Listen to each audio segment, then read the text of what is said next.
ഗുജറാത്ത് കലാപത്തിൻ്റെ സമയത്ത് ഒരു അഭയാർത്ഥി ക്യാമ്പിൽ ചെന്നപ്പോൾ ഒരു പാവപ്പെട്ട ഉമ്മ, നമുക്ക് സത്യം പറഞ്ഞാൽ സങ്കടം വരും. ഒരു മനുഷ്യത്വം അല്പമെങ്കിലും അവശേഷിക്കുന്ന ഒരു വ്യക്തി ഒരു നേരം ഒന്ന് തേങ്ങിപ്പോകും. ആ ഉമ്മ ചുക്കിച്ചുളിഞ്ഞ പ്രായാധിക്യം കൊണ്ട് ആ അമ്മയുടെ മക്കളെയൊക്കെ അവർ ചുട്ടുകൊന്നു. അമ്മ മാത്രം അവശേഷിക്കുന്നു, ആ ഉമ്മ മാത്രം അവശേഷിക്കുന്നു.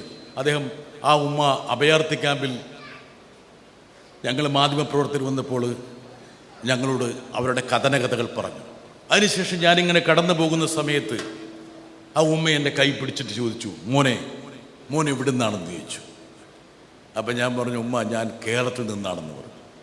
ആ ഉമ്മയുടെ മുഖം ദീപ്തമായി. ഉമ്മ പറഞ്ഞു, മോനെ ഞങ്ങളെപ്പോലുള്ള ആൾക്കാർക്ക് സുരക്ഷിതമായി ജീവിക്കാൻ കഴിയുന്ന ലോകത്തിലെ ഏക ഇടം കേരളമാണ്. ആ കേരളത്തിലേക്ക് എന്നെ ഒന്ന് കൊണ്ടുപോകുമോ എന്ന് ആ ഉമ്മ ചോദിച്ചു. നോക്കുക, കേരളം കണ്ടിട്ട് പോലുമില്ലെങ്കിൽ പോലും തങ്ങളുടെ ജീവന്റെ തുടുപ്പുകൾ നിലനിർത്താൻ കഴിയുന്ന ഒരു ഭൂമിക കേരളം മാത്രമാണെന്ന് തിരിച്ചറിയുന്ന എത്രയോ ആൾക്കാരുണ്ട്. ഒരുപക്ഷെ അവരെപ്പോലുള്ള ആൾക്കാർ കേരളത്തെ വിലമതിക്കുമ്പോൾ കേരളത്തിൽ ഒരു സുരക്ഷിതത്തിൽ കഴിയുന്ന ആൾക്കാർ ഇത്രത്തോളം അവരെ വിലമതിക്കുകയോ എന്നുള്ളതാണ് എനിക്ക് ചോദിക്കാനുള്ളത്.